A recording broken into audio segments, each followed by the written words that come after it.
Tonight, let me take you into the uneasy heart of Tudor England, where even the richest banquets could taste like poison, and even the mightiest king dined with dread sitting beside him. Imagine this: the vast halls of Henry VIII's court glittering with silver platters and golden goblets, tables heavy with roasted meats, pies stuffed with spices brought from far-off seas, and sugared fruits gleaming like jewels under candlelight. The air is filled with music, laughter, and the smell of feast, but somewhere, behind the king's narrowed eyes, there is only suspicion. For Henry VIII, no meal was simply a meal. Every bite might conceal betrayal. Every cup of wine might carry his death. And in that fear, a new law was born. A law that turned the king's private nightmare into the people's public terror. You see, Henry VIII was no stranger to paranoia. He was a man who had already torn England away from the Pope's authority in Rome, crowned himself head of the church, and dared to remake the kingdom in his own image. Such audacity came at a cost.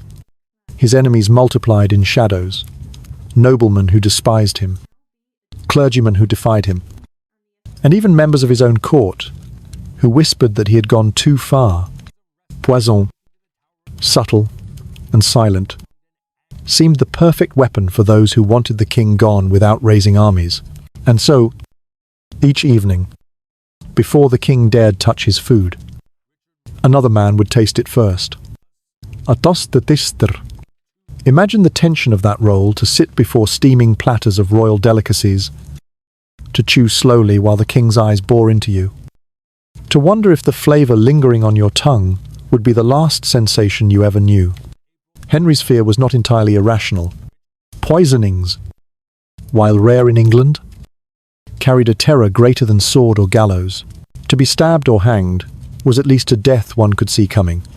But poison crept in unseen, slipped into broth or wine, striking when the victim least expected it. For a man like Henry, so concerned with his legacy, so determined to control every thread of power, poison represented the one thing he could not command.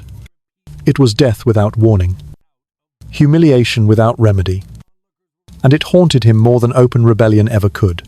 And so, in his restless mind, he devised a punishment so grotesque that it would make any would-be poisoner tremble before even lifting a vial. To stab a king might mean the axe.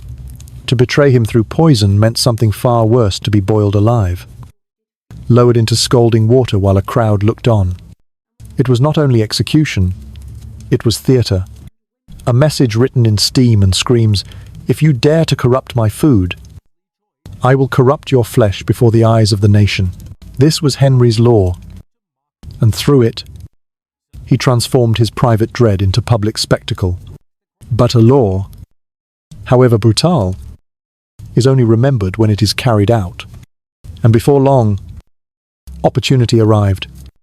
A poisoning in the household of Bishop John Fisher, one of Henry's most outspoken critics, would set the stage for the first boiling execution. It was in the kitchens of Lambeth Marsh, in the year 1531, that suspicion fell upon a humble cook named Richard Roose. And what happened next would scar the memory of England. And that, my friend, is where our journey must turn. For now that you understand the king's fear, we must step into the smoke-filled kitchens of a bishop's palace, where a pot of humble porridge became the spark for one of the most horrifying punishments in Tudor history.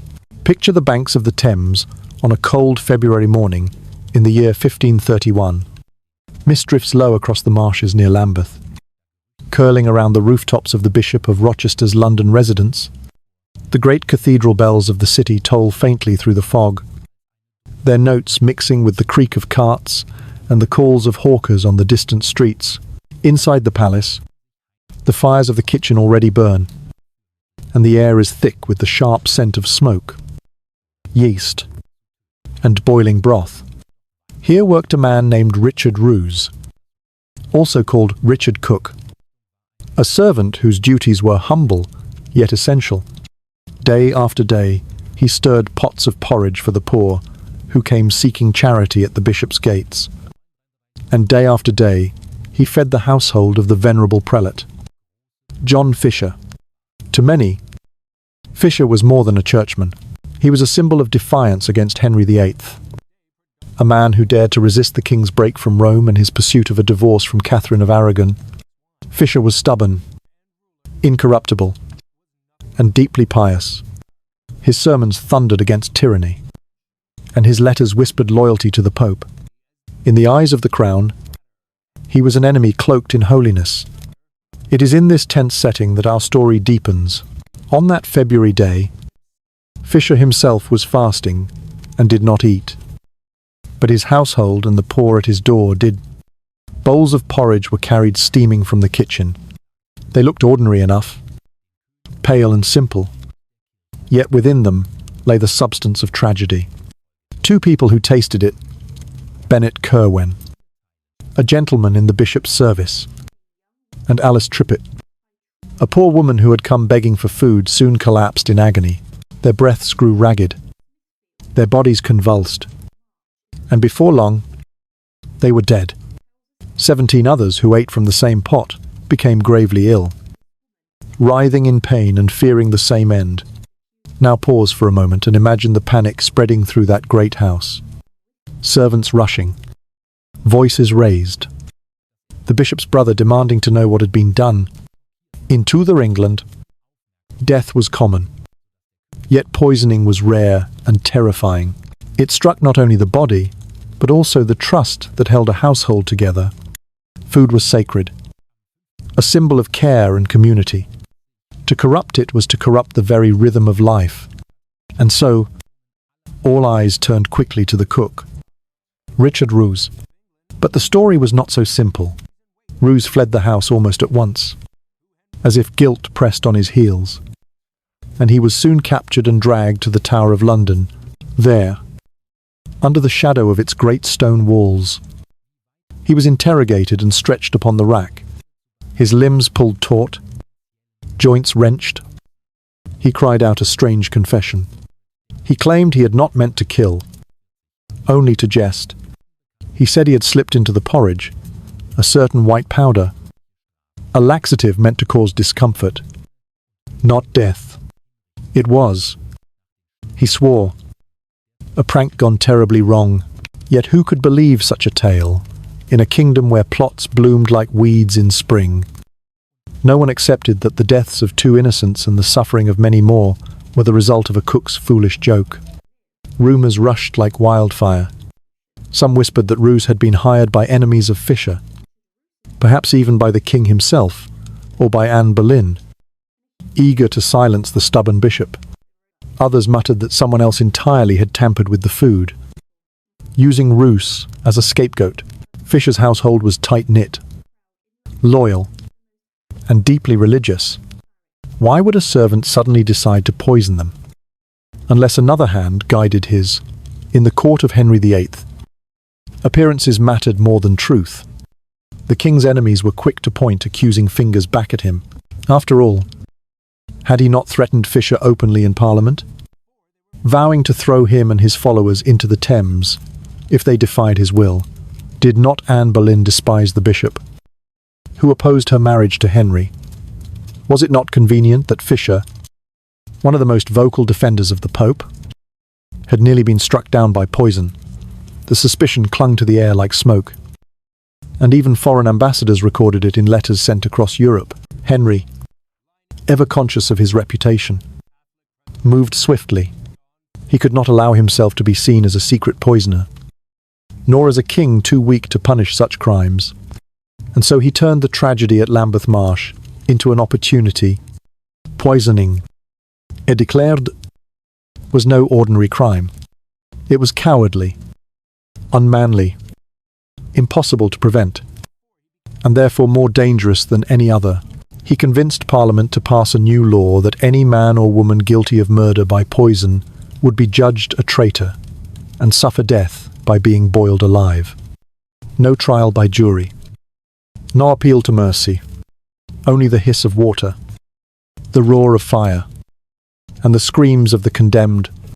And thus Richard Roose, the cook of Lambeth Marsh, became the first victim of this law.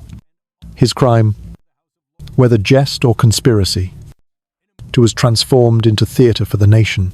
On a spring day in the year 1532, he was chained, dragged to Smithfield before a crowd of thousands, and lowered again and again into a great cauldron, until death silenced his cries. But let us not rush there yet. Let us linger for a moment in the corridors of the bishop's house, where the air still reeked of sickness, where servants whispered prayers over the bodies of Bennet Curwen and Alice Trippitt, and where John Fisher himself stood, shaken but alive. For the bishop, this event was more than an attack. It was a message, a warning, perhaps even a miracle that he had survived. He withdrew from London soon after, retreating to Rochester, his faith unshaken, but his circle diminished. In his eyes, the hand of Providence had spared him for a greater trial yet to come, a trial that would, within a few years, lead him to the scaffold at Tower Hill, where his calm martyrdom would echo the fate of John the Baptist. And in this way, the poisoning at Lambeth Marsh was not just an isolated crime, it was the opening act of a darker play, one in which fear ruled stronger than faith, and where the crown turned terror into law. Roose's fate was sealed not so much by what he did, but by what Henry VIII needed an example so brutal it would silence whispers and remind every subject that the king's table was sacred. As the fires were stoked at Smithfield and the crowd gathered to witness, England braced itself for a new kind of justice. The fear of poison had become spectacle, and the law of boiling had been written in the cries of two innocents who never expected their charity meal to be their last. And now, we must walk with the crowd towards Smithfield, where the smell of iron and fire fills the air, where mothers clutch their children's hands tightly, and where a simple cook is about to become the centerpiece of one of the most horrifying executions in Tudor memory. Close your eyes for a moment and picture London in the early spring of the year, 1532. The city is restless, crowded, alive with gossip. Word has spread quickly through its narrow streets. A man is to be punished in a way no one has seen before. Not by the axe, not by the rope, not by the slow cruelty of being drawn and quartered, but by something far more dreadful. He is to be boiled alive. The place chosen for this grisly spectacle is Smithfield, a broad, open ground just outside the city walls. By day, it serves as a market for livestock, a meeting point for merchants, and a ground for tournaments. But it also bears a darker history, for Smithfield has long been the stage for public executions. It is here that heretics have burned at the stake, their flames rising into the sky like signals of warning. And now, the people are told, it is here that a cook named Richard Roose will be plunged into a cauldron of boiling liquid until his body yields to death. From the earliest hour, crowds gather. Men, women, and even children press toward the square, drawn by a mixture of fear and curiosity. In Tudor England, executions are not hidden away. They are lessons acted out in flesh and blood, and every subject of the crown is expected to watch, to learn, to remember. Mothers clutch infants close to their chests. Merchants pause their trade. Beggars shuffle forward with wide eyes. The smell of earth, livestock, and wood smoke mixes with the sharper scent of iron cauldrons heating over great fires. The murmurs ripple like wind through the crowd. Some whisper that the king himself ordered this punishment to strike terror into the hearts of his enemies. Others argue that such cruelty is too much, that even a poisoner should be granted the quick mercy of the axe. At the center of it all stands the cauldron. Imagine it, immense and black, its sides glistening with heat. Beneath it, a fire roars, the logs crackling, sparks leaping into the smoky air. The liquid inside shivers and trembles, each bubble bursting with a hiss that carries across the square. It is no ordinary pot for cooking. It is a pot for unmaking a man, And then comes the prisoner. Richard Roose is led from the tower in chains, his body weakened by weeks of confinement and torture. His wrists are raw where iron has bitten into them, his face pale beneath the grime. Around him march the guards, their halberds flashing in the morning light, their boots striking the ground in harsh rhythm. The crowd presses closer, craning for a glimpse. Some jeer, spitting words of contempt. Others are silent, their eyes fixed with a kind of horrified fascination. Imagine, if you will, what must have passed through Roose's mind in those final steps. Did he recall the kitchen where it all began? The steam rising from the pot of porridge. Did he curse the day he ever touched that white powder? Did he feel himself a pawn caught in forces greater than his own? A scapegoat, sacrificed to protect the king's pride? We cannot know. The records give us only fragments that he confessed to adding a laxative as a jest, that he denied any intent to kill, that he never revealed who gave him the substance.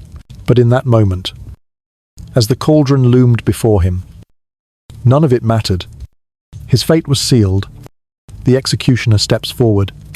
Chains are fixed around Roose's body, binding his arms and legs so that he cannot resist. He is hoisted above the bubbling pot, the crowd falling into uneasy silence. For a heartbeat, all is still, the prisoner suspended, the fire crackling, the water rolling and boiling below. And then, with a sudden motion, he is lowered in. The sound that follows is unforgettable.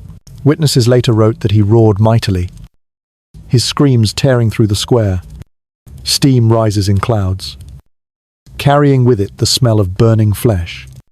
Women cry out in horror. Some faint, their bodies carried away limp. It is said that pregnant women were especially shaken, their stomachs turning at the sight, their faces ashen. Men, hardened though they were by years of public executions, stand grim and uneasy. This is not the clean stroke of an axe, nor the sudden drop of a rope. This is agony prolonged, displayed, and repeated, for Roose is not left to die at once. He is lowered in, then raised again, then plunged back down 3 times in total, each immersion wringing new cries from his throat until the voice falters, weakens, and at last is silenced. The crowd shifts and mutters. Some cannot bear to look.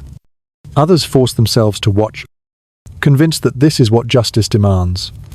And through it all, the king's presence hangs unseen but undeniable.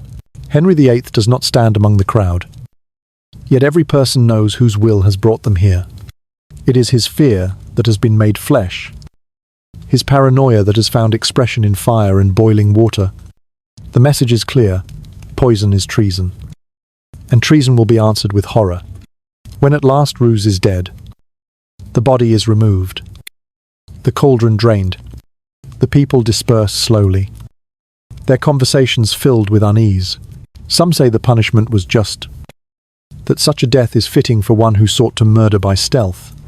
Others shake their heads, whispering that the king's cruelty has gone too far, that no man deserves to die in such torment. But whatever their judgment, none forget what they have seen. Smithfield has seared the memory into them, and Henry's law has achieved its purpose. Yet the echoes do not fade so easily. In the days that follow, strange events stir new fears. Cannon shot strikes the roof of John Fisher's house, shattering rafters, as though malice still hunts him. Fisher himself withdraws to Rochester, convinced that Providence has spared him for greater trials. And indeed, within a few years, he will face his own martyrdom, beheaded on Tower Hill, for refusing to acknowledge the king as head of the church. In the minds of many, the boiling of Roose and the beheading of Fisher are linked 2 chapters in the same grim story of conscience crushed beneath royal power. For the City of London, the execution of Richard Roose is a scar generations later. Writers will recall it as one of the most barbaric punishments ever witnessed in England. It shocks, It sickens. It lingers. And though the law of boiling will be used only once more, it stands as a reminder of how far fear can drive a king, and how far cruelty can be dressed as justice. So now, as we leave Smithfield behind, let the smoke of its fires drift away in your imagination. The crowd is dispersing. The cauldron is cooling. The square returns to its ordinary life of markets and trades. Yet beneath the surface, the memory burns on, and in our journey, we must follow it further. To the second and final use of this dreadful law, a young woman named Margaret Davy, accused of poisoning her mistress, who will face the same fate in the year 1542. History often remembers kings for their victories in war, their marriages, their treaties, and their crowns. But sometimes, what lingers longest are the shadows, the moments when fear turned into cruelty, and cruelty into spectacle. Henry VIII is remembered for many things for breaking with Rome, for 6 wives, whose fates ranged from divorce to death, for the birth of the Church of England. Yet hidden among those grand narratives is a darker legacy, one etched not in marble or gold, but in fire and boiling water. The executions of Richard Roose in the year 1532 and Margaret Davy in the year 1542 are more than footnotes in Tudor history. They reveal something essential about the nature of Henry's reign, that power, when consumed by fear, can twist justice into cruelty. The law of boiling alive was not born from reasoned judgment, nor from centuries of tradition. It was born from the paranoia of a king who dreaded poison in his cup, who saw betrayal at every corner of his palace. In Henry's mind, fear demanded law, and law demanded terror. Think of the symbolism of it: to kill a cook by boiling him in a cauldron, to punish a servant girl in the same way, as though their crime was being repaid, measure for measure. The pot became not just a tool of death, but a stage, a theatrical inversion of the very kitchens where food was meant to nourish. In a world where meals were sacred, where breaking bread was a gesture of peace, and sharing a cup was a sign of trust, Henry turned the act of cooking into a sight of horror.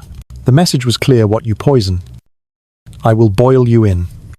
It was justice by mirror, but also cruelty by design. Yet the legacy of such cruelty is not easily controlled. Henry no doubt intended that the law would deter others, that it would protect his throne by instilling terror in every heart. But fear has a double edge.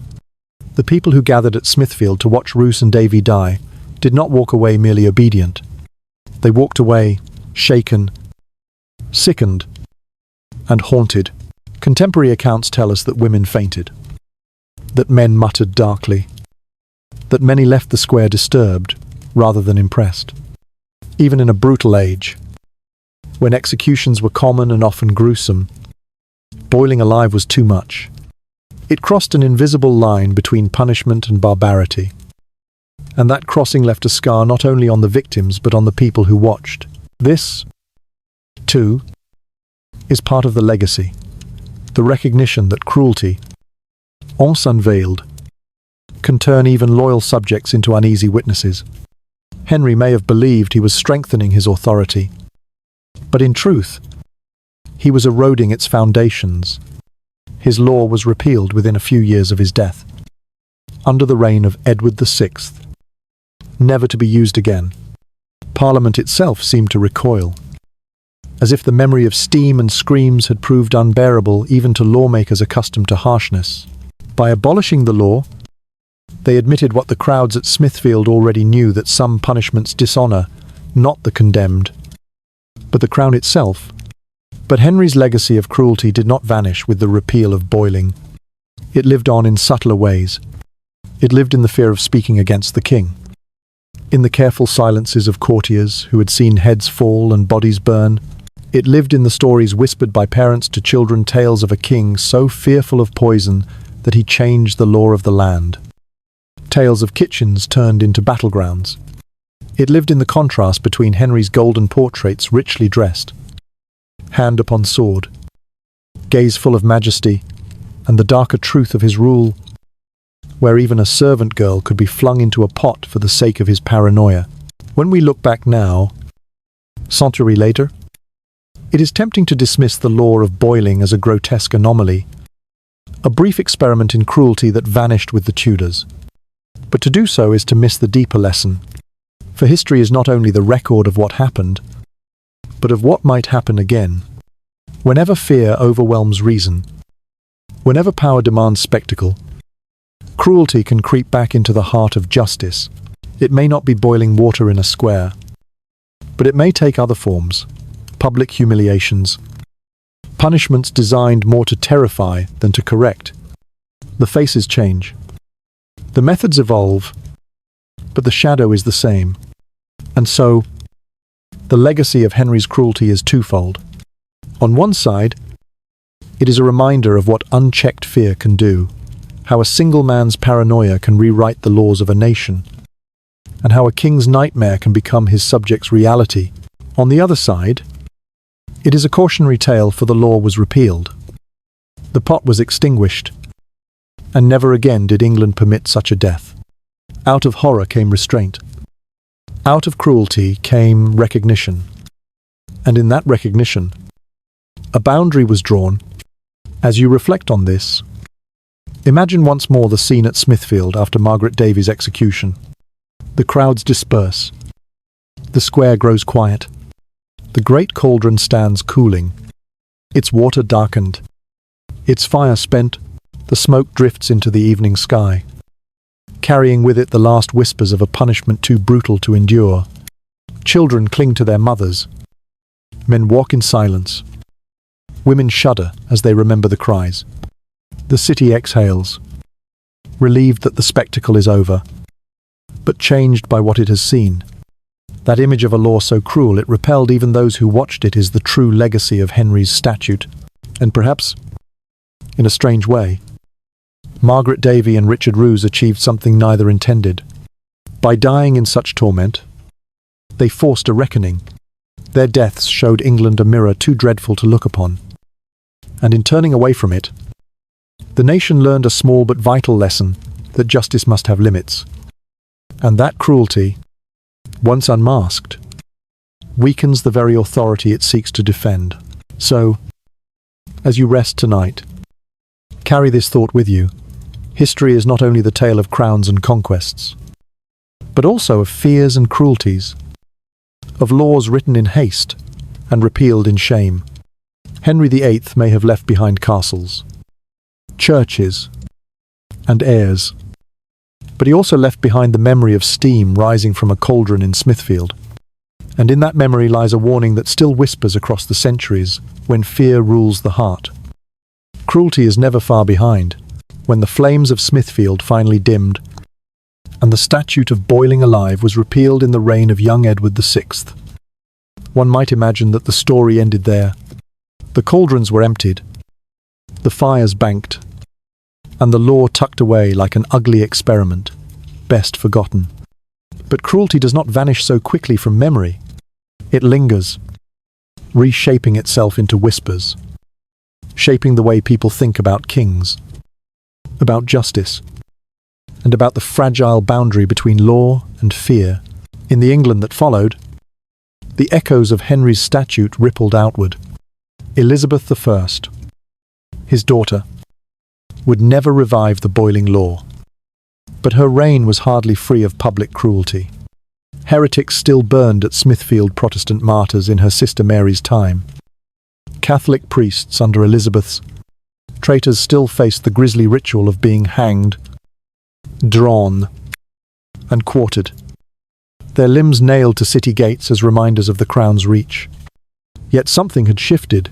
The boiling law had marked a line, and its repeal suggested that even in a brutal age, there were limits. The English state had glimpsed a punishment too savage to sustain, and that, in its way, was progress. Slow, halting, imperfect, but progress nonetheless. Century later, when English reformers began to argue for gentler codes of law, when jurists like William Blackstone in the 18th century would write about the terror, not justice of cruel punishments, They could look back at Henry's statute as an example of excess. It became a warning, a case where fear had warped law beyond recognition, and where the spectacle of cruelty had shamed rather than strengthened authority. But to understand its full legacy, we must step once more into Tudor streets and houses, and listen to how ordinary people remembered. Londoners who had seen Richard Roose lowered into the boiling pot in 1532 carried that sight for life. Diaries, ballads, and chronicles record the unease. One account mentions women carried away half dead from the horror. Another insists that never was cruelty so exceeding in the memory of the city. For Margaret Davy, executed in 1542, the silence is deeper, for she was a servant girl, nameless to history, but not to those who saw her. Their children and grandchildren told the tale of the maid boiled at Smithfield, and even when the details blurred, the sense of dread remained. In this way, the statute outlived itself. It became part of the folklore of Tudor cruelty, mentioned in the same breath as the burning of heretics or the bloody fates of Henry's queens. To the common imagination, it symbolized the dangerous whims of monarchs, how a king's private fear could become public law. That idea that rulers could twist justice for their own anxieties took root, and it would haunt English politics long after Henry's death. Now let us look beyond England for a moment, to place Henry's law in a wider European frame. Across the continent, poison was indeed feared, and its punishments were harsh. In France, suspected poisoners were burned, their ashes scattered to the winds. In the Holy Roman Empire, some were boiled, though more often they faced the wheel. In Italy, poisoners were associated with sorcery, their trials filled with talk of spells and powders, their bodies burned as if to purify them. Henry's law, then, was not entirely without precedent, but his use of it as high treason was unique. It elevated poisoning from a crime of individuals to a crime against the state, as if the king's fear had transformed private murder into public rebellion. That shift reveals much about Henry's mind. He saw his own body as the body of the realm, his meals as the meals of England itself. To poison him was to poison the nation.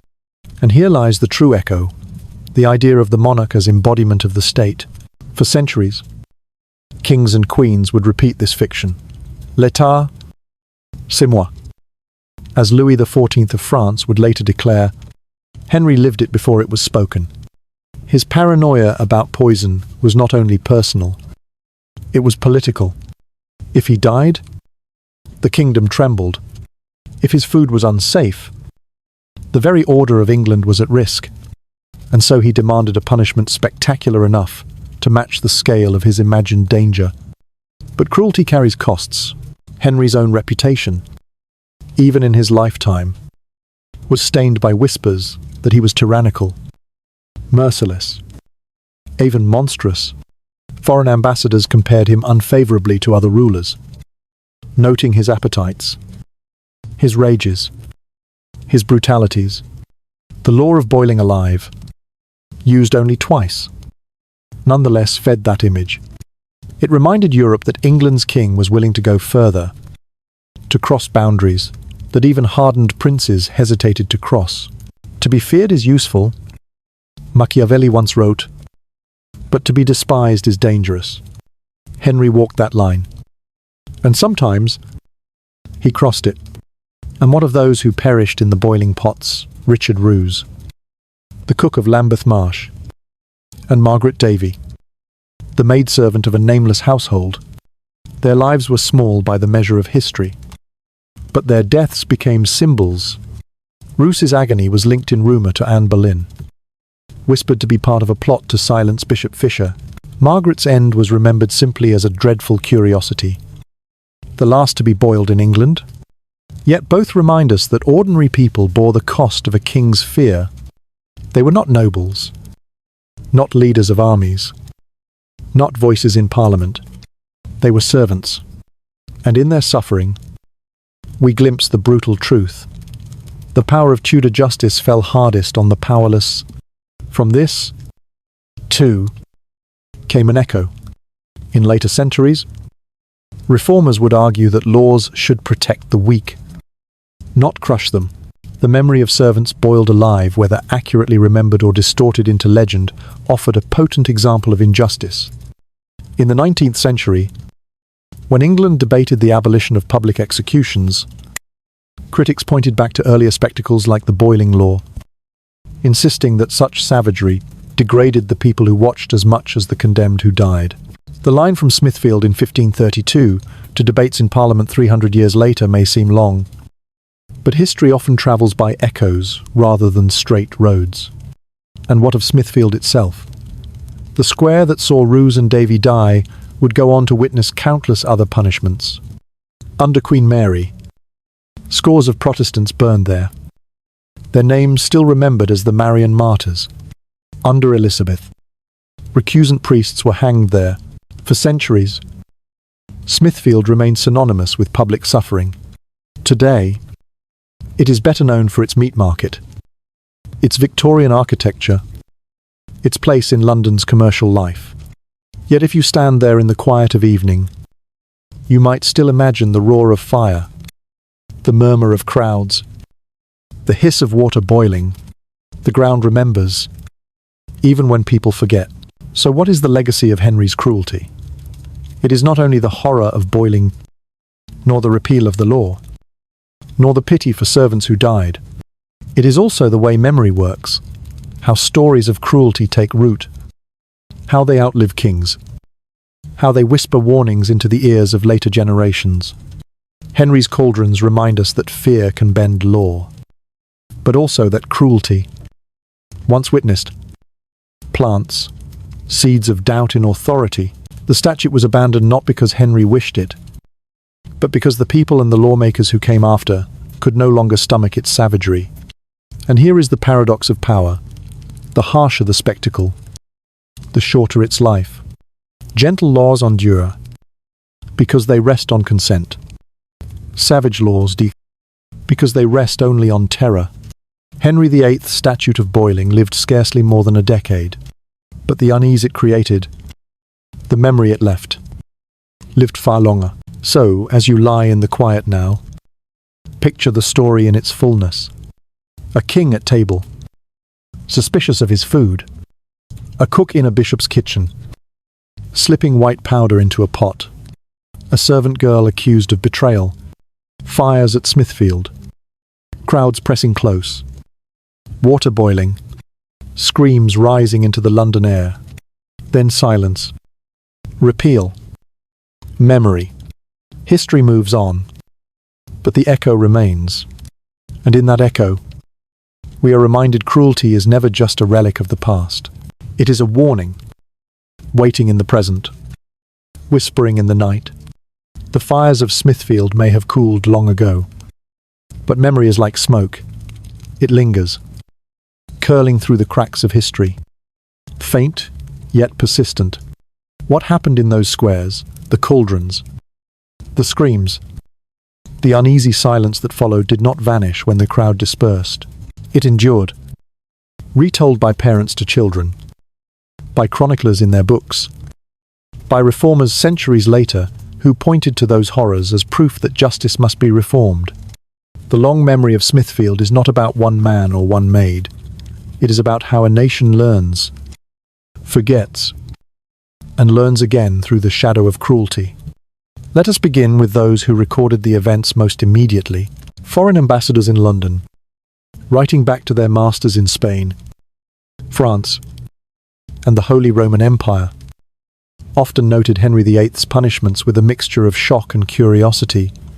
Eustace Chapoise, the imperial ambassador, described the boiling of Richard Roose with distaste, remarking that such cruelty was unlikely to serve the king's reputation well in Europe. To outsiders, Henry was already notorious for divorcing Catherine of Aragon and breaking with Rome. The boiling statute only deepened the impression that England's king had become a tyrant, guided more by fear than wisdom. These reports circulated in foreign courts, shaping the way England was perceived, casting it as a land where law bent to the mood of its monarch. In England itself, Chroniclers like Edward Hall and Raphael Holinshed also noted the events, though often with less commentary. They reported the facts: the poisoning in Lambeth Marsh, the deaths of Bennet Kirwan and Alice Trippitt, the trial and execution of Richard Roose, and a decade later, the death of Margaret Davy. But between the lines, one can sense unease. The very strangeness of boiling as a punishment made it stand out among the familiar rituals of hanging, beheading, and burning. Even to men accustomed to recording cruelty, it seemed excessive, unusual, almost theatrical in its strangeness. The memory of Smithfield became entangled with other executions that took place there. During the reign of Mary I, when Protestant martyrs like Nicholas Ridley and Hugh Latimer burned at the stake, Smithfield's name became a byword for horror and cruelty. John Foxe's Book of Martyrs, published in Elizabeth's reign, immortalized these burnings in woodcut images that spread across Protestant Europe. Though Foxe did not dwell on the earlier boiling executions, the association lingered. Smithfield was where the Crown displayed its wrath in fire and pain. To many Londoners, the ground itself seemed cursed, as if cruelty had soaked into the soil. But the story does not end in the 16th century. In the centuries that followed, reformers and writers often pointed back to Henry's boiling statute as an example of the dangers of unchecked royal power. During the 18th century, when England debated the Bloody Code, a system of law that made more than 200 crimes punishable by death, critics cited earlier excesses like boiling alive as proof that cruelty corrupted justice rather than protected it. William Blackstone, in his famous commentaries on the laws of England, condemned punishments that inspired horror rather than respect, arguing that law should deter without degrading the humanity of the people. Though he did not dwell on Smithfield's cauldrons, the spirit of his critique grew from centuries of witnessing cruelty taken too far. Literature, too, carried the echoes. Playwrights and poets, fascinated by the drama of Tudor England, occasionally hinted at the strangeness of Henry's laws. While Shakespeare himself never directly mentioned the boiling executions, the atmosphere of suspicion and tyranny in plays like Henry VIII or Measure for Measure reflected the broader anxieties of a world where justice could be warped by power. Later writers, especially in the Victorian age, rediscovered these episodes with morbid fascination. They retold them in histories, penny pamphlets, and serialized tales, presenting them as evidence of the dark ages from which modern Britain had supposedly emerged. And there is yet another strand to the long-memory folklore. In some parts of London, whispers survived that Smithfield was haunted not only by martyrs, but by the spirits of those boiled in cauldrons. Old tales claimed that on misty nights, the smell of boiling water rose from the cobblestones, or that cries could be heard in the smoke drifting above the market. Whether true or not, such stories reveal how deeply cruelty imprints itself upon place. The ground remembers what people prefer to forget. But why does this matter? Why dwell on the boiling of two obscure servants? Long centuries passed. Because their story, though small, reveals how cruelty echoes. Richard Roose and Margaret Davy were not nobles. They did not shape policy or command armies. They were ordinary, and it was precisely their ordinariness that made their deaths resonate. If even a cook or a maid could be dragged to Smithfield and boiled alive, then no one was safe from the whims of fear. Their stories remind us that justice, when corrupted, falls heaviest, not on the mighty, but on the powerless. Consider also how the law ended under Edward VI. Parliament repealed the statute, declaring that boiling was no longer an acceptable punishment. This was not because crime had vanished, nor because poison had become less feared. It was because even lawmakers recognized that such cruelty undermined the Crown's dignity. The repeal itself is a clue to the long memory of Smithfield. Laws often change slowly, but memory, the memory of screams, of fainting women, of horrified crowds, can hasten reform. The people had seen too much. The crown had revealed too much of its own fear, and so the legacy of boiling alive is twofold. On the one hand, it stands as proof of how far fear can drive law, how quickly a king's paranoia can become a nation's spectacle. On the other hand, it stands as proof of resistance, not open rebellion. But, quiet, revulsion. The kind of unease that lingers and eventually forces change. Out of cruelty came a limit. Out of horror came a boundary. A century passed. Smithfield's reputation slowly softened. The market expanded. The city grew. And the old stories faded. Yet even in the 19th century, when Londoners walked through its narrow lanes, they could still recall the place of fires and cauldrons. Reformers invoked it in debates. Historians wrote of it in tones of awe and disgust. And preachers used it as a warning of what happens when fear eclipses mercy. The long memory of Smithfield was not erased. It was transformed. And perhaps that is the true power of memory. It reshapes cruelty into caution, horror into lesson.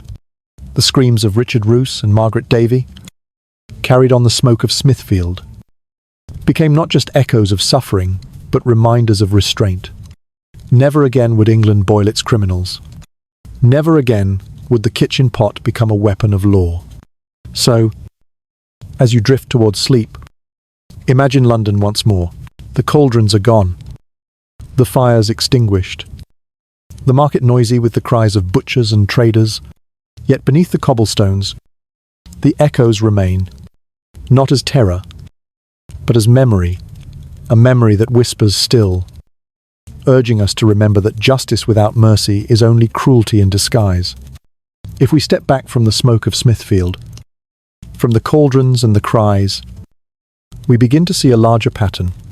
Tudor cruelty was not an accident, nor merely the quirk of one paranoid king. It was part of a wider language of power.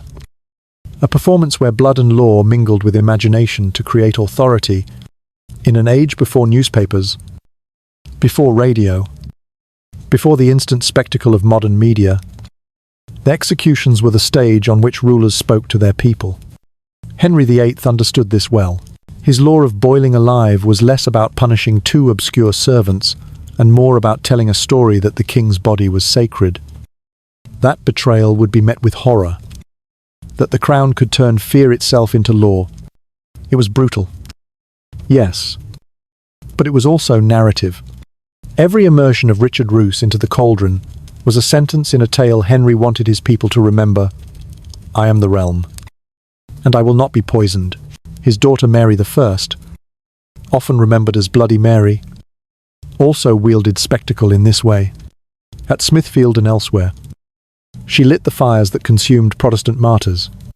Heretics, in her view, were not simply dissenters, but threats to the soul of the nation. To burn them was to purify England in the sight of God.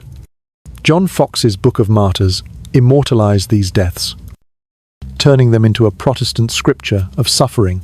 Here we see imagination reshaping blood.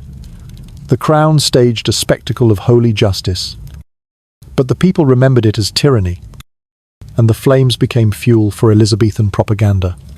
Elizabeth I, in contrast, mastered the performance more subtly. She presided over executions too. Catholic priests hanged, drawn, and quartered for treason, but she wrapped her violence in pageantry and grace. When she rode among her troops at Tilbury, clad in armour, declaring that she had the heart and stomach of a king, she transformed the language of power. Bloodshed still underpinned her authority. Yet her subjects remembered her less for cruelty than for theatre. She taught England that power could be staged not only through horror, but through imagination, portraits glowing with youth, speeches woven with poetry, progresses glittering with spectacle. Beyond England, other monarchs used cruelty as theatre in their own ways. In France, Louis XIV proclaimed himself the Sun King, yet even his radiant image was built upon fear. The executions of traitors were carefully choreographed at public squares. while his court at Versailles dazzled with ritual that left no room for dissent. In Russia, Ivan the Terrible staged brutal punishments, parading victims through Red Square, to remind his people that Tsar and terror were one. In Spain, the Inquisition turned punishment into liturgy, burning heretics in autos de fe that mingled fire with prayer, horror with salvation. What unites these examples is the fusion of blood, law, and imagination. Punishment was never only about crime, it was about spectacle. The law provided the justification, blood provided the shock, and imagination wove the memory that endured. A body broken on the wheel, a martyr burning at the stake, a cook boiling in a cauldron. Each became more than an event. They became stories, passed from mouth to mouth, embedded in chronicles, painted in words and pictures, reshaping how people understood their rulers. And yet, the legacy of such spectacles is unpredictable. Henry hoped that boiling would terrify his subjects into loyalty. Instead, it planted seeds of unease, remembered more as cruelty than justice. Mary hoped that burning heretics would restore Catholic unity. Instead, it immortalized Protestant martyrs, ensuring her own reign was remembered as bloody. Elizabeth's spectacles, by contrast, succeeded her image as Gloriana outlived her body, painted eternal in canvases that refused to show her wrinkles or scars. This tension between the intention of rulers and the memory of people is at the heart of blood, law, and imagination. Monarchs used cruelty to tell one story, but the people often heard another. The screams at Smithfield were meant to declare Henry's majesty. To many, they whispered his fear. The fires of Marian burnings were meant to proclaim holiness. To many, they revealed fanaticism. The theatre of power is always double-edged, and its legacy is shaped not by the act itself, but by the memory it leaves. Consider how later centuries reimagined Tudor cruelty. In the 18th and 19th centuries, reformers looked back at boiling alive with horror, presenting it as proof that England had once been barbaric, but had since grown civilized. Penny pamphlets retold the story of Richard Roose with lurid detail, warning readers against the tyranny of monarchs. Novelists used Tudor cruelty as setting for tales of passion and betrayal, transforming history into drama. Even in the modern age, films and documentaries return to these spectacles. Half repelled and half fascinated, blood has long since dried, but imagination keeps it alive. And so we find ourselves at a curious truth. Cruelty survives, not in law, but in story. The cauldrons of Smithfield are gone, yet we still speak of them. The fires of Marian burnings are ashes, yet their martyrs are remembered. The scaffold at Tower Hill is dismantled, yet the ghosts of Anne Boleyn and Thomas More still walk in memory. Law passes, blood dries, but imagination endures. This is the long arc of history's bedtime tale, that power always seeks to turn cruelty into theatre, and that people always remember it differently than rulers intend. Henry VIII, Mary I, Elizabeth I, Louis XIV, each believed they were writing a story of majesty, yet time, patient and quiet, rewrote their stories into lessons. Some became warnings, others inspirations, all of them echoes. So as you breathe slower now, imagine the great square of Smithfield, empty at last. The cauldron is gone, the fires quenched, the ground quiet underfoot. Yet in the silence, stories still murmur. Stories of blood turned to law, law turned to spectacle, spectacle turned to memory. Stories that remind us, softly, that the imagination of cruelty is long, but so too is the imagination of those who resist it. History is never only about the past.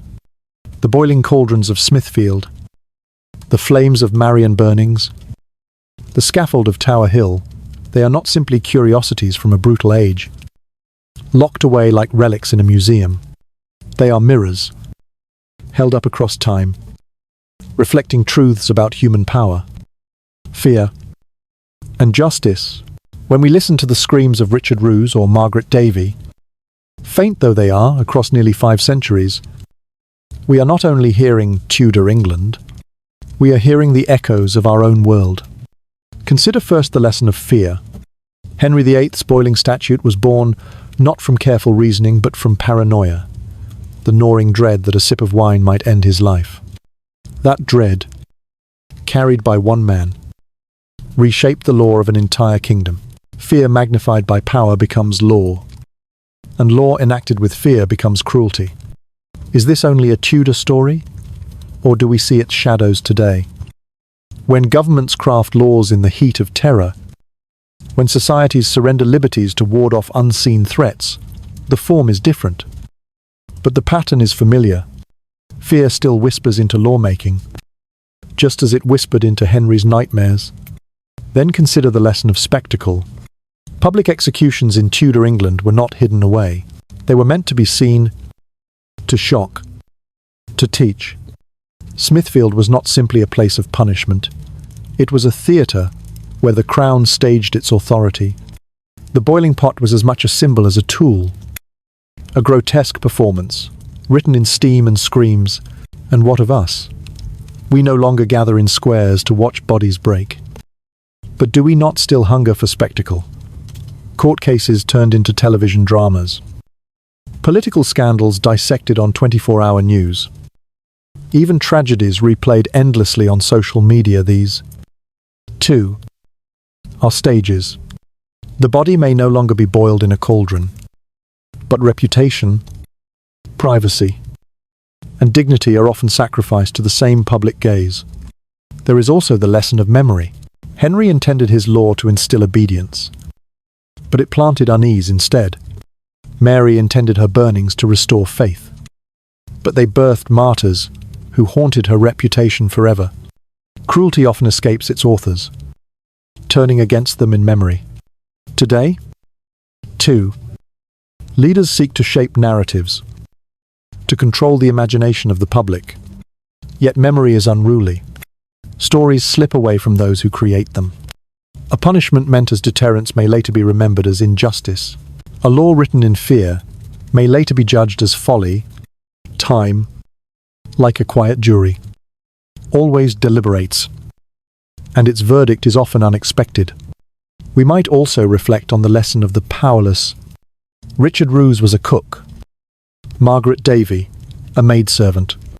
Neither wielded influence, yet their deaths became symbols, precisely because cruelty falls most heavily on the ordinary. This, too, is timeless. The weight of harsh laws, whether in Tudor courts or modern systems, presses hardest on those with least power to resist. The poor, the marginalized, the voiceless. They are still the ones most likely to bear the cost of fear turned into law. When we remember Roose and Davy, we are reminded to look not only at the great and famous, but at the forgotten, those caught in the machinery of power. And then there is the lesson of reform. The statute of boiling alive did not last. It was repealed under Edward VI, condemned as too cruel, too shameful. Out of horror came a boundary. History shows this pattern again and again. Cruelty sparks revulsion. Revulsion sparks reform. The rack is abolished. The stake extinguished. Public executions ended. Slowly, imperfectly. The law bends toward restraint. The lesson is not that progress is inevitable, but that memory of cruelty can be powerful fuel for change. Each echo of Smithfield whispered, "Never again." And in time, the whispers grew loud enough to shape law. Yet the final lesson may be the most unsettling. Cruelty never truly disappears. It changes form, adapts to culture, and hides in new disguises.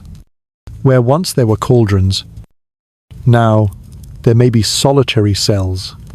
Where once there were fires in squares, now there may be digital pillories. where shame burns hotter than flames.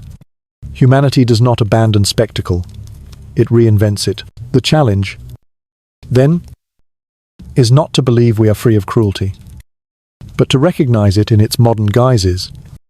As you let your breath slow, imagine the line of history stretching from Smithfield to the present. The cauldrons are gone, yet the need to remember them remains, for in remembering, we guard against repetition. In telling the story of boiling alive, we are not indulging morbid curiosity, but preserving a warning that fear can warp law, that cruelty can masquerade as justice, and that spectacle can seduce even the conscience of a nation.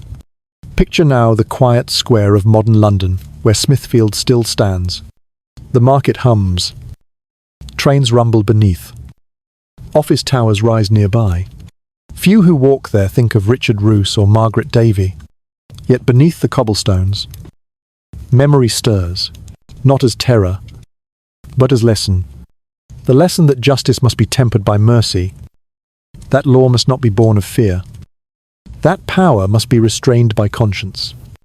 These lessons, drawn from Tudor cruelty, belong not only to the past, but to us. And so the bedtime story closes, not with the roar of flames or the hiss of boiling water, but with silence, the silence of reflection, the silence in which history becomes not just memory but guide. For in the long night of human history, cruelty has often walked beside us, but so too has remembrance, and it is remembrance that lights the path forward. The story has reached its end. The cauldrons are cold, the fires extinguished, the cries of Smithfield dissolved into centuries of silence. And yet, though the events are long past, their echoes still linger, not as terror, but as memory. It is in this memory that we now pause, in this stillness between past and present, to reflect. Close your eyes and imagine London as it might have looked on the day after the execution of Margaret Davy in the year 1542. The market is quiet. The stalls are closed. The cobblestones still bear the dark stains of fire and water. A stray dog noses the ground where the cauldron once stood, finding nothing but ash. The people who watched the execution have returned to their homes, and yet they cannot shake what they saw. Some whisper about it over supper. Others pray to forget. Mothers hold their children closer. Fathers speak less at the table, their thoughts clouded by unease. The square is empty, but the memory fills it like smoke. Now, let that smoke drift upward, carried by the wind into the night sky. It mingles with the mist along the Thames, with the clouds above the rooftops, and with the centuries yet to come. For cruelty, once witnessed, is never contained in its own time. It seeps outward, reshaping how generations think of law, of power, of mercy. The boiling executions of Tudor England are no longer punishments, they are parables. They remind us of what happens when fear writes the law, when power indulges its darkest instincts, when spectacle replaces justice. But the story is not only about cruelty, it is also about endings. The law of boiling did not endure. Parliament repealed it. Conscience recoiled from it. And never again did England lower a human being into a cauldron. Out of the horror came a limit, a recognition, however imperfect, that some boundaries must not be crossed. And in that recognition lies a quiet kind of hope that even the darkest acts can plant seeds of change. As you listen now, consider how memory works. It does not only preserve events, it reshapes them. To Henry VIII, the cauldron was a symbol of his authority. To the people who watched, it was a nightmare. To us, Centurilateur, it is a story told in hushed tones, a cautionary tale folded into the larger tapestry of history. Memory softens sharp edges, blur face, changes meanings, yet it never disappears. Like embers beneath ash, it glows faintly, ready to remind us of what should never be repeated. And so the cauldrons of Smithfield belong not only to the past, but to us?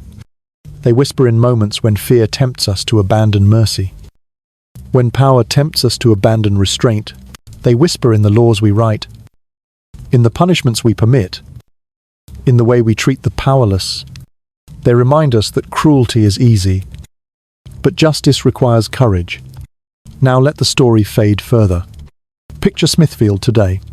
The meat market hums with life. Traders call out their wares. Trains rumble beneath the city, and office towers rise against the sky. Few who walk there think of Richard Roose or Margaret Davy. The square has moved on, as cities always do.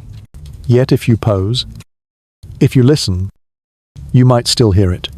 The faint hiss of water, the murmur of a crowd, the sigh of memory woven into stone. The ground remembers, even when people forget. But you are not in Smithfield. You are here, in your own quiet room.